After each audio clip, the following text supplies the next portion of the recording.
In this episode of Revolution Report, we're going to be discussing ICE. Things have inevitably gotten worse, and we feel it's important to share information and resources to empower people to fight back against their fascist actions.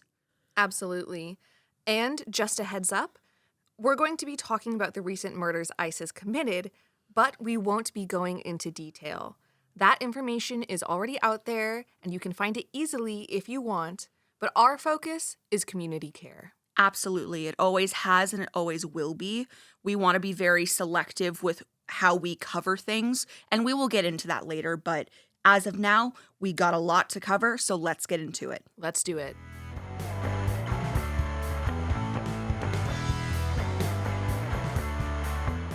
ICE activity has been dominating the headlines across the United States for months now.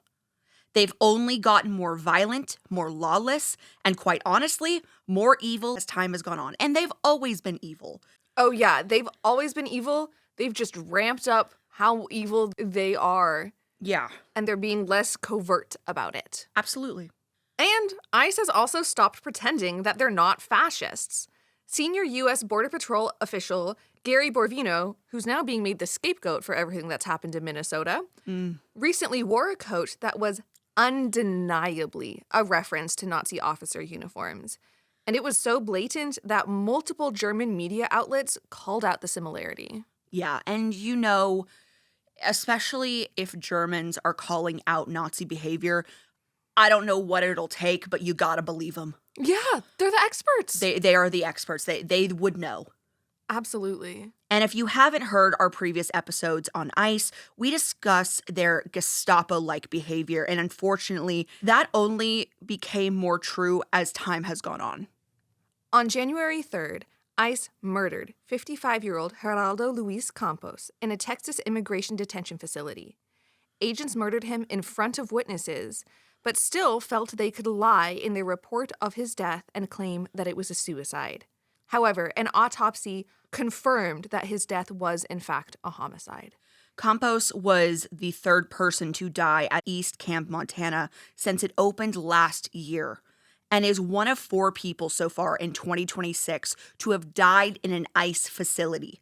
At least 32 people have died in ICE facilities since last year. It is so important that we remember these people and that we talk about them and keep their memory alive. I know in media right now, we're seeing a lot of selective grievability, and we will go into that later in this episode. But we need to do this as a society because God forbid one of you has something terrible happen to you. No matter your background, ethnicity, skin color, sexual orientation, you deserve to be grieved. 110% agreed. Now, ICE's violence isn't just restricted to the people that they kidnap off the streets. Renee Good, an American citizen, was murdered by ICE agent Jonathan Ross on January 7th in Minneapolis. He shot her as she was driving away from ICE agents. And on January 28th, ICE murdered American citizen Alex Preddy after already confiscating his undrawn concealed carry weapon and restraining him because he was attempting to help a woman that they were targeting. We're not going to go over every second of the video footage of the shootings or debate any of the circumstances of their death. That's already happened for weeks in mainstream media. And with people in power and celebrities, they have continued this coverage.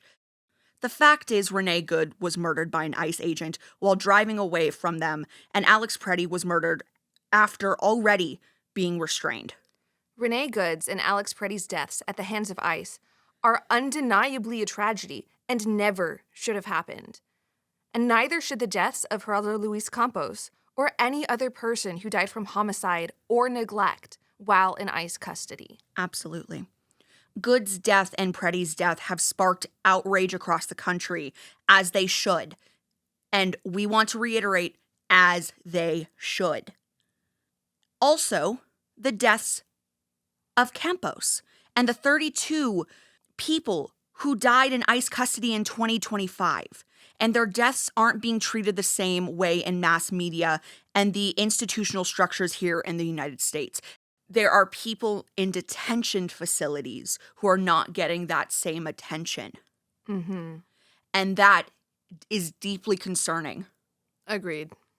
We are calling out mainstream media with their coverage of this atrocity because, let's be honest, if the amount of attention Alex Preddy is getting would have gone to the people that have died in ICE facilities, the amount of families that have been broken up, if celebrities, politicians, mainstream media covered it the way they're covering Alex Preddy, we would have already had change.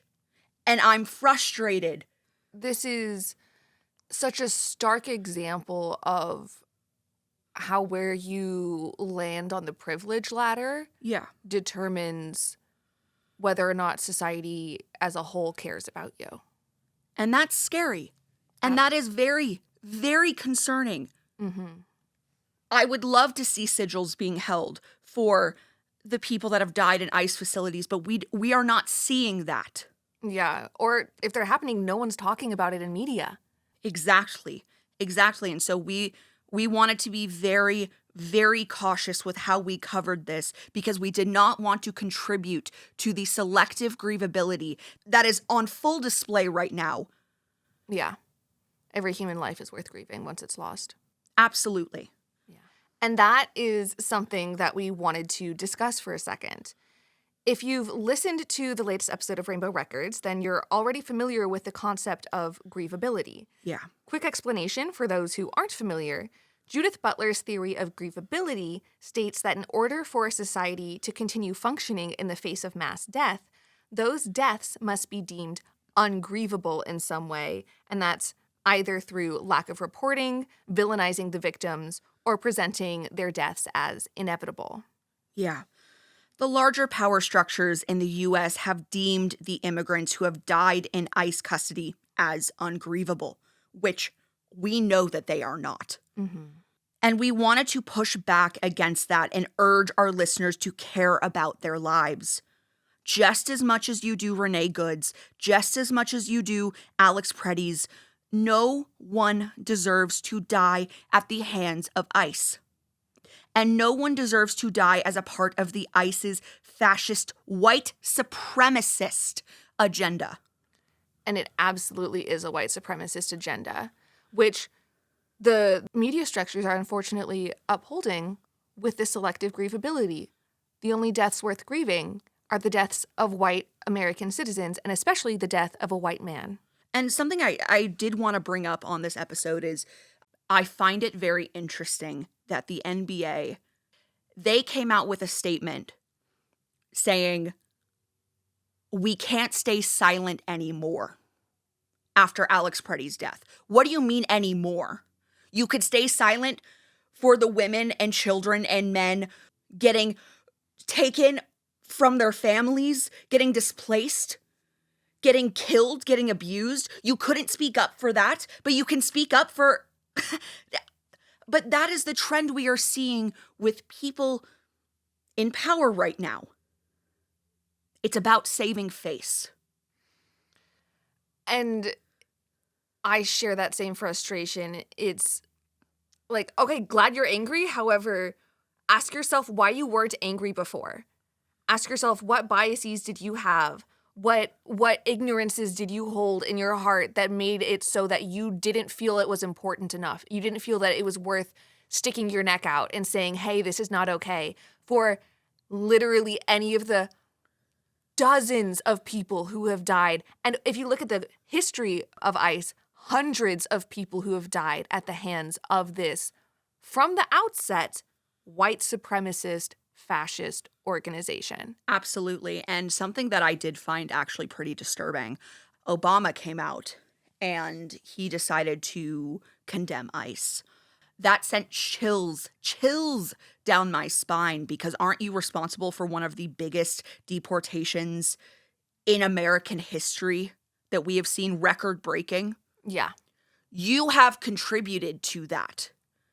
ICE isn't just this white supremacist faction now. It always has been. It always has been. The basis of formulating ICE has been on white supremacy. Mm-hmm. You can't pick and choose when you come out if you have contributed. Yeah.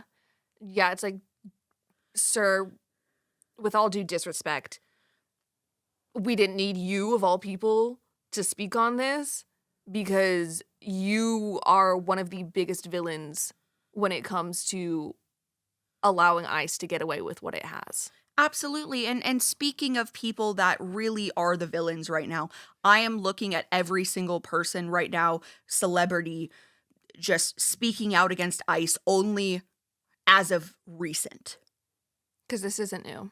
This isn't new, but this is a way that they can alter their image. They are using PR strategies to gain the sympathy of the public so that they make more money. Let's not get it twisted.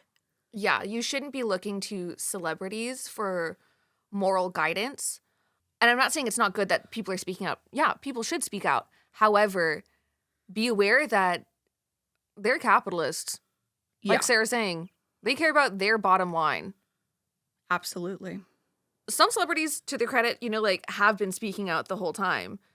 But not a lot of them. Not a lot of them. And I want to give our listeners the tools to navigate this very disorienting time of people trying to save face. I need you to look at who has been speaking out the entire time and who will stop after this one instance. Yeah. We don't want to make it seem like we're saying, oh, if you're starting to pay attention now, screw you forever. No. But it's what you do when you have the information at your disposal. Exactly. And it's now that you're aware, will you continue to be engaged? It's not, oh, is this a one and done? You posted a black square back in 2020 and then never learned any more about race inequality in this country. Absolutely. Now, back to the topic at hand. Back to the topic at hand. Sorry, that was a bit of a tangent, but we have wanted to say this for quite a while. 110%. ICE's reign of terror will only continue unless they're forced to stop.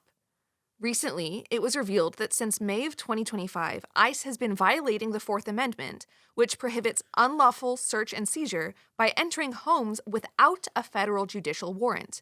They've been using administrative warrants signed by their own officials, not judges.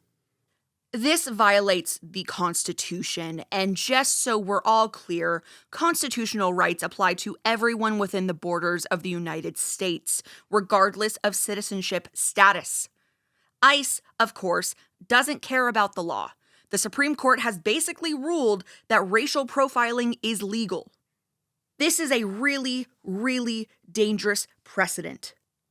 In theory, ICE could target any person of color's home with false pretenses and get away with it, which is horrifying. And we can't just let this happen to our communities. We have to take action. We do. Which brings us to what we can do. It's absolutely imperative that communities across the country stand up to this blatant fascism, and we wanted to share some ways people can get involved. Yes. First, express your anger. Contact your representatives not only on a national level, but also your city and state officials. Let them know that you do not want ICE on your streets and urge them to take action. And if you're able, you can get on the street yourself and join others in the protest. Just remember to protest safely. We'll share some tips on how to stay safe at a protest on our website, handballcourtradio.com. Remember, you have a constitutional right to protest, and institutional change has never happened if people didn't demand it. So true. On a community level, we urge our listeners to get involved with local organizations that are dedicated to protecting people from ICE. There are mutual aid networks, immigrants' rights organizations, and community patrols that are trying to keep people safe. Attend a training or a workshop on how you can help, if you can, or donate money to these causes. I recently attended a free workshop by Right to Be over Zoom on bystander intervention training. Definitely recommend, and we will have a link to future trainings on our website. Also, ICE has a budget in the billions, and resisting them can be costly. So, if you're in a position to donate, that would be fantastic. Yeah. On our website, we'll have links to organizations for each state that are fighting back, but we also encourage you to do your own research and seek out mutual aid networks near you. Often, those networks won't have a huge online presence because they're trying to avoid being targeted by fascists. Yeah, very, very important information. Please do not hesitate to check out Handball Court Radio and know what you can do in your state. On a national level, we wanted to share some legal resources. There's the National Immigration Law Center, the American Civil Liberties Union, and the National Immigration Project, and the National Immigrant Justice Center. These are fantastic organizations. Highly, highly recommend check them out. And the phone number for the Deportation Defense Freedom for Immigrants hotline, if you find yourself in a deportation center, is 9233#. Hashtag and pound are the same symbol, so once more, that is 9233#. We'll also have all of these resources linked on our website. We absolutely will. Now, vitally, if you see ICE activity occurring in front of you, and you feel safe to do so, and it wouldn't escalate the situation, want to emphasize that again, and it wouldn't escalate the situation because you need to prioritize the safety of the person who is being targeted or people being targeted by ICE above all else. Record what's going on with your phone. Do not conceal your recording. Actually, announce your recording and stand several feet back from what's going on. You have a legal right to record, but cannot interfere with officer activity. Documentation of ICE is key. Now, just because they're ignoring constitutional rights currently doesn't mean they can't be held accountable for those violations down the line. Correct. And it's really important to have records of what happened. Also, documenting ICE can help families and communities identify who was targeted and get them help. And hopefully reunite with their family yet again. Yeah, because it's a way to track potentially what facility they might have been taken to. It is necessary. Yes, and importantly, spread information and resources. Get connected with people in your community so you're aware of what's going on at a local level and can share with the people around you. People can't protect themselves or their communities if they don't know how or what to look for. We'll have resources on our website again with toolkits for how to defend against ICE raids and community arrests, information on common ICE tactics as well. Those resources will be available in both English and Spanish. Again, it'll be available in English and Spanish. We need to create a culture of resistance and community care so that we can effectively fight back. And it's not going to be a quick process, but that doesn't mean it's not worth it. Community is the only way we'll survive this administration, so it's important we look out for each other and get involved. Absolutely, Anna. It can seem very intimidating to get involved if this is new to you, but you don't have to dive in head first and attend every meeting or workshop in your area. If that works for you, fantastic. But that may not be for everyone. The important thing is that you start. Perhaps with sharing resources and that you stay involved in whatever capacity works for you. That is how we will win. Agreed. Fighting fascism is important, and we truly are all in this together. So let's all do our part and fight back and continue to fight back. Agreed.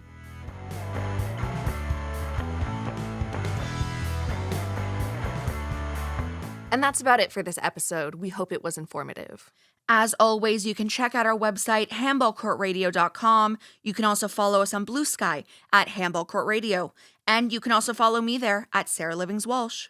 I'm there as Not Like Mona Lisa. If you're watching on YouTube, we'd love it if you could like, subscribe, and share so you don't miss our content. And don't forget to rate, review, and follow us on Spotify or Apple Podcasts. And with that, I'm Sarah Livings-Walsh. I'm Analisa Venolia. And this has been Revolution Report.